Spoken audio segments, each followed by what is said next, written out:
I need a mea culpa on the Iowa Hawkeyes. Their offense seems broken again. Locked On Big Ten starts right now. You are Locked On Big Ten, your daily podcast on the Big Ten Conference. Part of the Locked On Podcast Network, your team every day.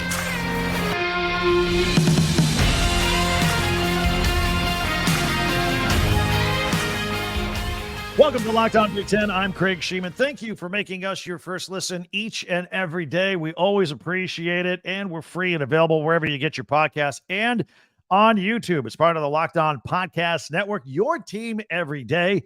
And we are brought to you by GameTime. Download the GameTime app, create an account, and use the code LOCKEDONCollege for $20 off your first purchase. On today's show, the Hawkeyes are a broken football team. Some of you are going to say, I told you so. I got some Big Ten notes and also our Tuesday tweets to have some fun at the end. Be sure to subscribe and follow Locked On Big Ten for free wherever you get your podcast. That way you'll get the latest episode of this podcast as soon as it becomes available each and every day. All right, let's back up a little bit. My feelings on Iowa are very much on the record on this podcast. You can go all the way back to late June, early July when we took over this channel. And you could dial up numerous podcasts where I'm talking about the Iowa Hawkeyes. And I have always said, if Iowa can just raise the level of its offense to mediocre, just average, to just not stinking, just kind of be there okay, that they can ride their defense home and win a lot of football games and play complementary football. They won games last year doing this. And again, with just a horrible offense. And last year, this year, you can make the argument they're worse than they were at this point last year. You can. The numbers are out there. They don't lie. And they still won 8 ball games last year doing this, including a 21-0 win over Kentucky in the Music City Bowl. So logic would dictate improve the offense a little bit, and then the sky's the limit, right? Many of you out there agreed with me on that. We got a lot of loyal Iowa Hawkeye fans that check out Locked On Big Ten all the time, and I love you guys for it. Appreciate it. We're good. We're going to stick together on this deal, okay? It's tough for you, I know. But many agreed with that philosophy. Improve the offense a little, the defense will get you home, and just be a little bit better than the Hawkeyes have been the past couple of years. And by the way, I stand by that philosophy. I stand by it. It just hasn't happened. It just hasn't happened. Look, it would seem logical that bringing in a proven, if not spectacular, quarterback in Cade McNamara from Michigan, that would solve a lot of the problems. His pedigree, after all, included a Big Ten championship and a college football playoff appearance for the Wolverines. Iowa fans, you would love it if he could do the same thing there at Iowa. No question. So where are we at this point? The problem is, at least through 4 games, Cade McNamara has underdelivered. He has underdelivered for the Hawkeyes. He hasn't looked great by any stretch of the imagination in Iowa's first 3 games. Let's look at the first 3 games first, and then we'll get back and talk about what we saw happen Saturday night against Penn State. You know, in Iowa's biggest and best offensive output of the entire season, that was their 41-10 win over Western Michigan in week 3. I don't think I've ever seen a team score 41 points with a quarterback who only completed 9 passes for 103 yards and had 2 interceptions ever. Maybe one of the military academies who only run wishbone and don't throw the ball. Maybe. I'm hard pressed to see a situation where a team scored 41 points and had quarterback stats that low. I was watching that game, as many of you were last weekend, and everybody was kind of excited. Okay, cool. We finally got a 41-point game. But didn't you kind of feel uneasy about it with what you saw versus what the actual score was? I've seen a lot of football, and a lot of you have written me, and a lot of you will write me again on this and say that it's coordinator Brian Ferentz. It's his fault, not Cade McNamara. And maybe that's true. Maybe both are true. And because it's been going on for like 3 years now, and McNamara just got there. So you may have a valid point. As you all know, and for those who are listening that don't know, Brian Ferentz and Iowa, they must average 25 points a game in order for Ferentz to keep his job. Brian Ferentz, not Kirk Ferentz. And getting shut out against Penn State last week isn't going to help. They're behind schedule now. They're really behind schedule. So here's what I did. Again, I'm trying to decipher, is this Brian Ferentz's fault? Is this Cade McNamara's fault? Where can we find the problem that needs to be fixed? So I went back and I looked back at McNamara's best year at Michigan. That clearly was 2021. He completed 64% of his passes there, had 15 touchdowns and 6 interceptions, and averaged 7.9 yards per attempt. Remember that number, 7.9. This year at Iowa, he has only completed 50% of his passes. That's horrible. He's got 4 touchdowns and 3 interceptions through 4 games. But he's averaging 5.4 yards per attempt. He's gone from 7.9 a couple of years ago to 5.4. That's 2.5 yards per pass attempt. That is a major statistical drop-off at quarterback. Major. And this year's stats so far, 2 of the 4 games are against Utah State and Western Michigan. It's not like it's the gauntlet of the Big Ten schedule yet. Penn State was the first super tough test that they had. And by the way, how did he do when he faced that Penn State team? Well, he only completed 5 of 14 passes for 42 yards and no touchdowns. This isn't a conference game. You can't have it. And by the way, it was cold and raining on both sidelines. Okay. Drew Aller threw 4 touchdown passes on the other side. It's bad. And that wasn't the only problem. LaShawn Williams is a hard running back. He rushed 6 times, got 9 yards. Kamari Moulton rushed 6 times for 18 yards. That was the rushing attack. That was it.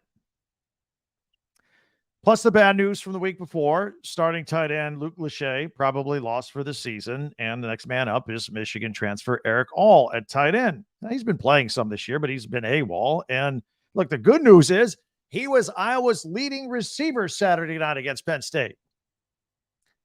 Bad news is he only had 3 catches for 35 yards, and he lost one of Iowa's 6 fumbles. And it was in the red zone. Even more head-scratching to me is that this is the stat that blows me away. Iowa only ran 33 plays in that game on Saturday night. 33. You know how many Penn State ran? 97. I've never seen a 60-play difference. I looked at the last 5 years in FBS. It's never happened. It's never happened. I mean, we're setting records here at Iowa. They didn't even get 100 yards of total offense against Penn State. Delaware, a few weeks ago, came in and got 140 yards on little tiny Delaware. They came in and got 140 yards of offense against Penn State. Iowa couldn't get 100. Iowa had the same amount of turnovers as first downs, 4. That's incredible. Penn State tripled Iowa's time of possession in the game. And this is in front of a national television audience. You know me. I've been rooting Iowa on. I like the program. I actually know Kirk Ferentz from back in the day. It's hard to watch. And look, you Iowa diehards out there, I'm not telling you anything new. You guys have been complaining about this for a couple of years. I really thought Cade McNamara could come in here and just raise the level a little bit on the offense. Problem solved. Win some more football games. That hasn't happened. Now, there's also the issue that McNamara hasn't been totally healthy this year. And like I said, he hasn't looked right yet. He's had that quad problem that he had early in camp, missed most of camp, no chemistry with the offense. But, Iowa fans, they don't want to hear it. They are like, look, he's healthy enough to be out there. He's got to perform. It seems like the offense is overly simplified. They're not opening up the full playbook. And I don't know that Iowa has the offensive weapons to take the top off of a defense, to be honest with you. I'm not, it's a head scratcher. I don't know where Iowa goes from here. It feels like it's rock bottom. It feels like it's just as bad as last year. It feels like it might even be worse than last year right now. The Iowa offense looks absolutely broken, but I will say that if I'm always trying to look for a bright spot, no matter who I'm talking about in the Big Ten. Hawkeye fans, you're 3-1. Okay, there are a lot of teams that would like to be 3-1, so that's good. And you're taking on a Michigan State team next. They may have more problems than Iowa. Michigan State, their offense is out of sync. They got their whole coaching situation with Mel Tucker. It's an absolute disaster there. So, and a home game at Kinnick Stadium. So, Iowa very well could go to 4-1 with the offense that they've had these first few games. So, some good news, silver lining, if you will. Love to get your comments on Twitter at Talk Big Ten, number 10, or hit me up here on YouTube. I know I'm going to hear from you, Iowa fan. Good or bad, I know I'm going to hear from you on this one. So I welcome it. Bring it on.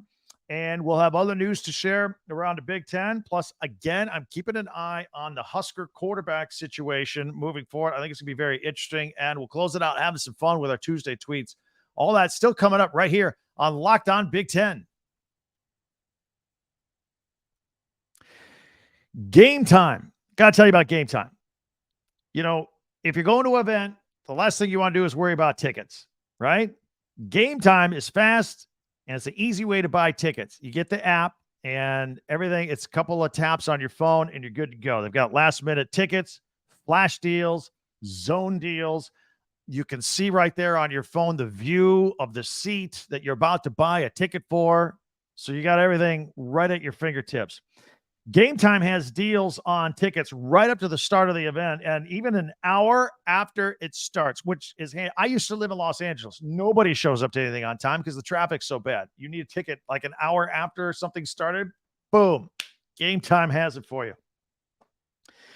So you can find all these last second seats, and you can find exclusive flash deals and sponsor deals on tickets for football, basketball, baseball, concerts, comedy, theater. Basically, if it's an event and it needs a ticket, you can get it with the Game Time app.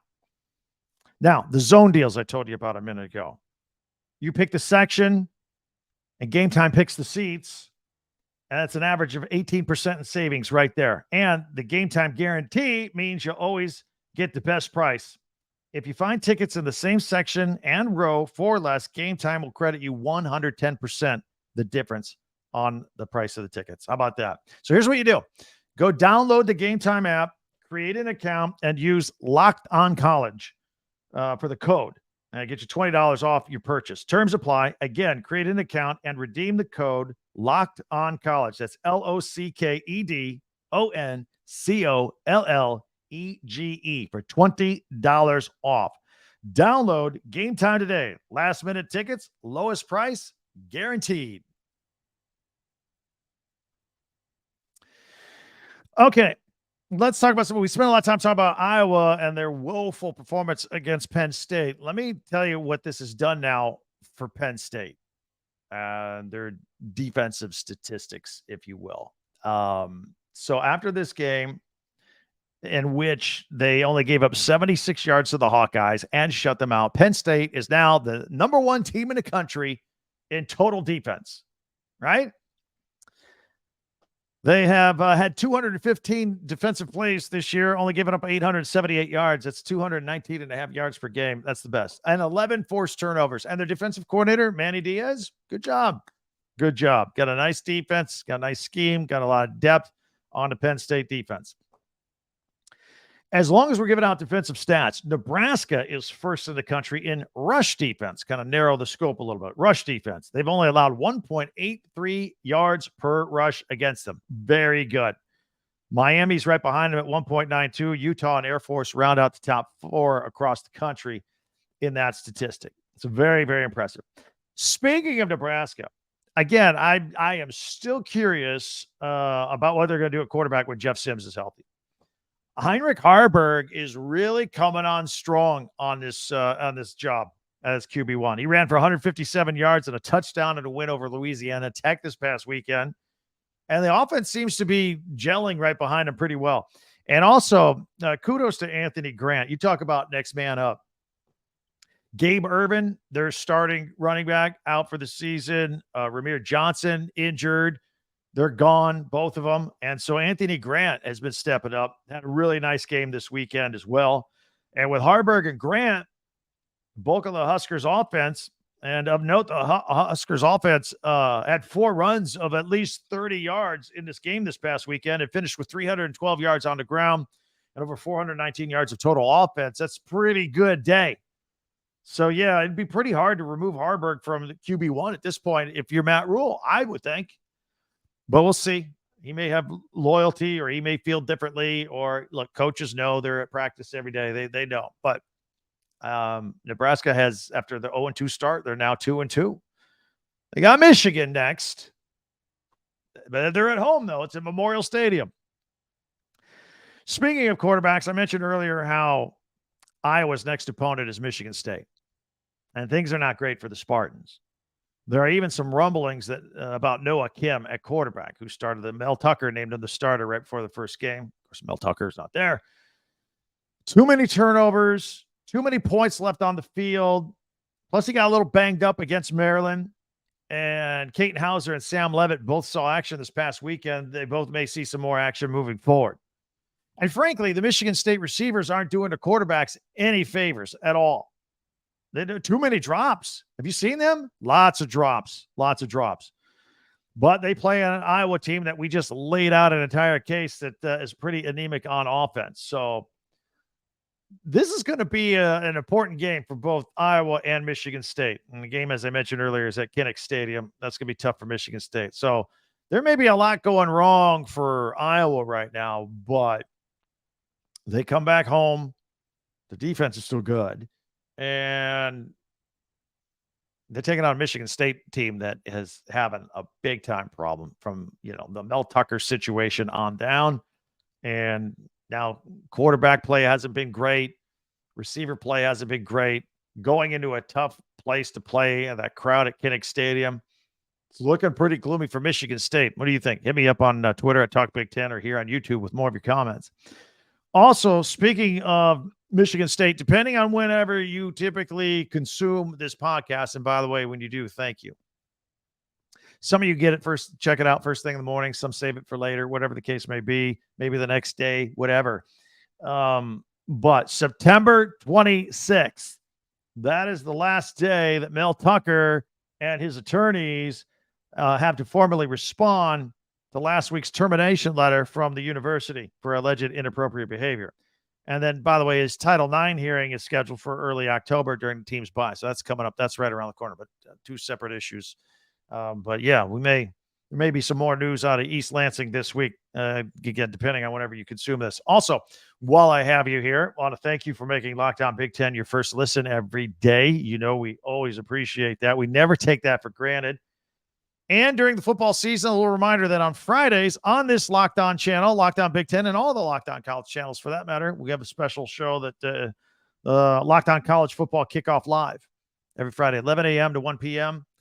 And I'm on it. I always check in for a couple minutes to talk about what we've discussed throughout the week and have been a preview for the weekend games. It's a pretty good show. I like it. But it's always there on the channel. It comes out every Friday, so you don't want to miss it. In the meantime, I'm going to always ask you guys to subscribe. If you watch on YouTube or wherever you are, subscribe, share, and follow. And by the way, thank you. One of you, maybe it was you, on Monday, hit the button and put us over 3,500. That is a goal that we've all been striving forward.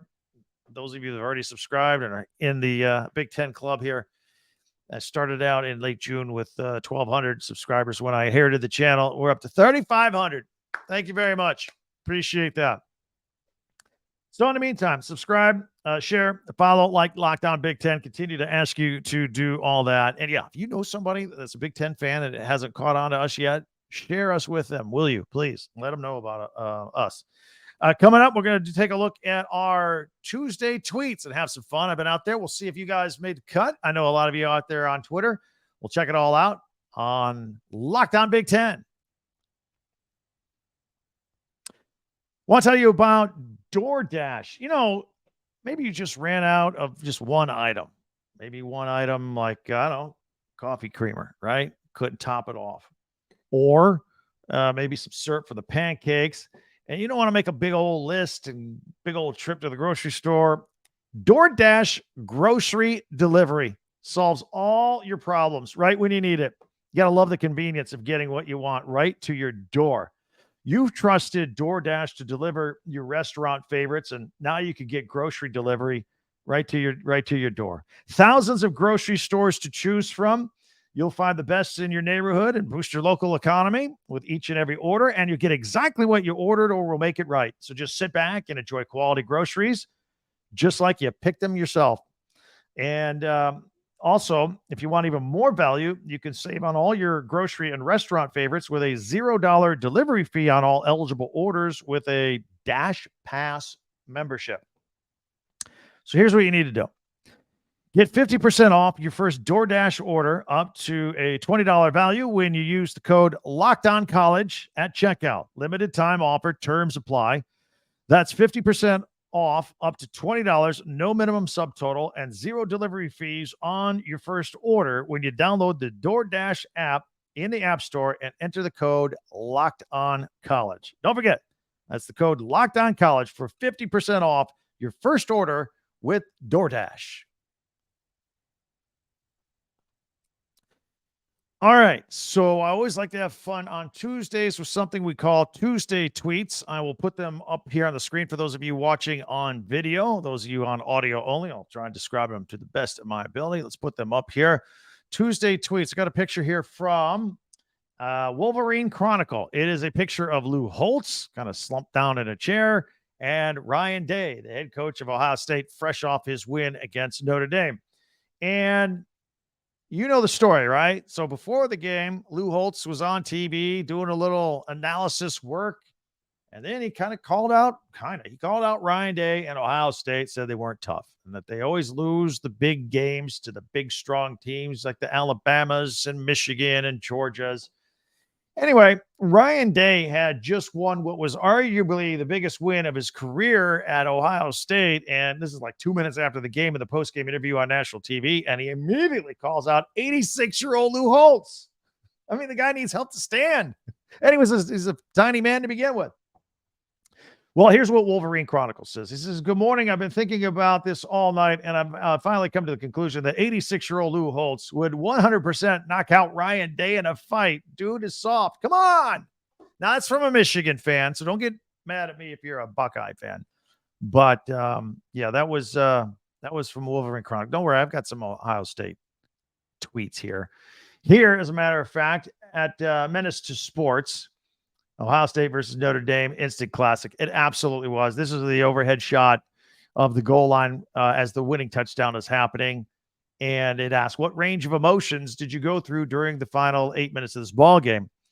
And here in the final play, of course, as you can see, if you're watching on video, only 10 players on the field for Notre Dame. And apparently it was the last two plays. Only Al Golden, the defensive coordinator, got to call you out at Notre Dame. You got to have 11 men on the field at the goal line when the game is on the line. Let's see here. Here is from at Late Kick Josh. Penn State ran 64 more plays than Iowa yesterday. That is a box score abomination. Yeah, it really is. It really, really is. Moving on, here is a picture of Penn State Drew Aller from at PFF College. And it has his stats, which have been very impressive. 67% completion rate, 903 passing yards, 12 touchdowns, no interceptions. Yep. Pretty good. No doubt about it. All right. Let's see here. Now, here's a picture of Sam Hartman. Looks like he's praying. Nice beard, though. Got to give it to him. The quarterback at Notre Dame. And this is from at Buckeye Page. Says, man, I need someone who was at the game to tell me how quiet Notre Dame got after that touchdown. Yeah, that was a raucous crowd. Notre Dame goes in, or Ohio State slams it in with 1 second to go, and that was the camera shot of Sam Hartman on the sideline. Here is from at Chad Lesticow. It is a picture of Iowa having some problems against Penn State. Iowa wakes up today with the 131st FBS offense out of 133 teams, on a worse pace than last year. The player personnel has changed. The results are very familiar. That's kind of the case we laid out in the first portion of this podcast here today. I'm sure a lot of you agree with that. Here is a picture from at College Football Stop. Week 4, best running back duo in the Big Ten. Check in, wanting comments on it, and makes a good case. Ohio State, Travion Henderson, 6.7 yards per carry and 5 touchdowns. And Chip Trayanum, 5.8 and 2 touchdowns. Michigan's Blake Corum at 6.1 per carry and 8 touchdowns. Donovan Edwards, 3.3 per carry and 0 touchdowns. I thought he'd have a bigger year. Penn State, Katron Allen at 4.4 per carry and 2 touchdowns. And Nicholas Singleton at 3.8 yards per carry and 5 touchdowns. Who is the best so far?